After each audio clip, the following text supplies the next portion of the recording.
comic on stage, playing Buddy, Lil Rel Howery. As Mouser, Utkarsh Ambudkar. As Keys, Keery. Playing the dual role of Millie and Molotov Girl, Jodie Comer. And, of course, our guy, the one and only Ryan Reynolds.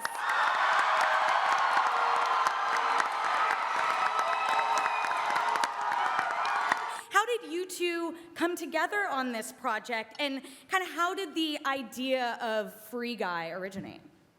Well, I think, Shawn and I had been wanting to work together for a long time. We'd kind of had a couple of really near misses. But it's one of those great lessons where you just don't close the door to somebody if you're not going to work together. Anyway, I read this script called Free Guy, and the first person I thought of said no. And the first person I thought of was this man right here, and I sent it over to Shawn.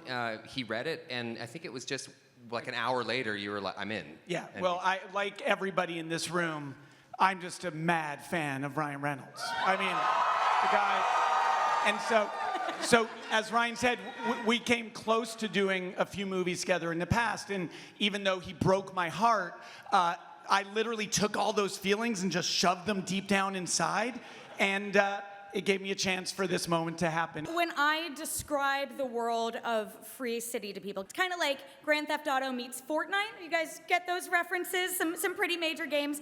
But it's not just the world of Free City that you've created. There's also the real world that you have as, its own visually distinct area. Talk to me, Shawn, about kind of creating these two elements and having them work together. Yeah, so it toggles back and forth between the real world and the world of Free City, which is the name of the video game in the movie. It's called Free City. And so we created some pretty strict rules for ourselves so that you guys as an audience would never be confused about which world you were in. So the world inside Free City is very saturated in color. The frames are clean and wide angle. We used a large format Alexa 65 to shoot with. Some Alexa 65 fans out there. Actually, and I know that Matthew Vaughn mentioned that Kingsman was they shot that using the same lenses as Lawrence of Arabia. Our lenses shot Fantastic Four as well, and they just killed. And actually, they never broke down once. Those can take a licking. I'll tell you that much.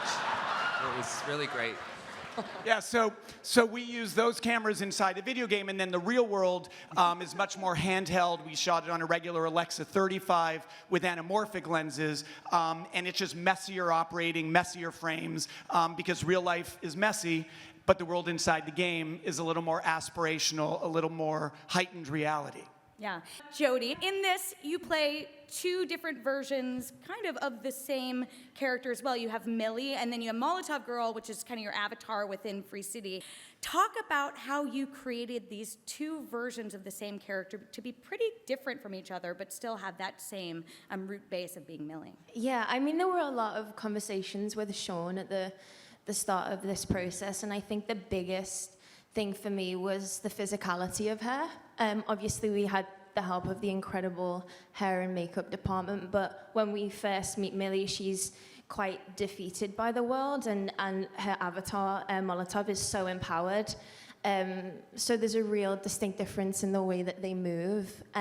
There's also an accent filter within the game, so they speak very differently, which you will hear. But what I thought was interesting was there's always an influence of Millie within Molotov. There's this kind of wish fulfillment that we live out, whether it be social media or through a video game. We create these avatars of a version of ourselves as how we would like to be perceived. So yeah, it was interesting to flip between the two of them. Joe, I heard Ryan give you quite a compliment yesterday, which was that no one delivers exposition as eloquently as you do in this scene and in this movie. He's very kind in saying so. He delivers exposition better than anyone I've ever seen in my life. You make it like entertaining and riveting, all the while looking like a goddamn snack. There we go. Right? I think that was one of the coming into the project. That was one of the parts that I was most excited about and nervous about. Just having to deliver all of this information and kind of the background of the game and sort of what had happened prior to the story starting. And it actually turned out to be one of my favorite parts about working on this project, I'd say. As the people who are in the real world and also can control Free City, talk a little bit about the fun of getting to have one version of the character feed into the other and almost being like superheroes, right, within the world of Free City because you have that control with a keyboard in the real world. Yeah, I mean, keys and mouse are sort of get to manipulate the world as we're inside of it, which is really exciting. When we run into Guy and we're trying to sort of apprehend him, we're literally playing the keys and moving the world all around him to create obstacles and problems for him to try and catch him, and it just so happens that we are maybe able to do so. I was like, wait, is this a giant spoiler?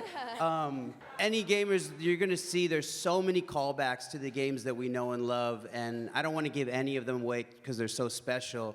And we have a lot of people from the gaming community that you're gonna be really excited to see in this film as well. It's definitely, as somebody who loves this world, who's like on a headset, you know, fighting with or playing with, you know, 13 to 90-year-olds every night for hours on end, to my wife's chagrin, is, yeah, I'd be at this movie day one to see it in the theater, so I'm just really grateful to be a part of it. Now, Rel, obviously this is a big movie filled not just with comedy, but a ton of special effects as well. But I am curious to hear from you, what was kind of the comedic strategy on set, and where was the room for improv within these bigger set pieces as well? Well, Shawn did a good job of directing that. Like, I didn't have to just do a bunch of random stuff. But I think once you got into the world of the action, you could see stuff on script, but then when you see behind you, and that's what y'all gonna see, that's fascinating. Outside of just watching the main characters, watch everything that goes on behind us. So we could be walking down the street and then you may see a random explosion, but we act like, oh, I see this every day, no big deal. So to see that in person, I'm a big movie fan, and I was told Shawn this the first time we met, to see how all that happens was really fascinating, especially as a comedian, to see all these explosions and robberies happening. All this stuff is happening as we just walk down the street casually like it's not a big deal. So I thought that was fascinating. I think, it was fun to collaborate with Ryan Reynolds, man. I'm a big fan, so one of my favorite movies is definitely Maybe. I know it's random. Deep cut. Wow. I love that movie. So to actually, I remember the first day filming with Ryan, and he did one of his cool, sarcastic Ryan Reynolds lines. And I was just staring at him, and I had a line. It was like, "Real, you have a line." Oh! I was looking at his eyes as he delivered comedy.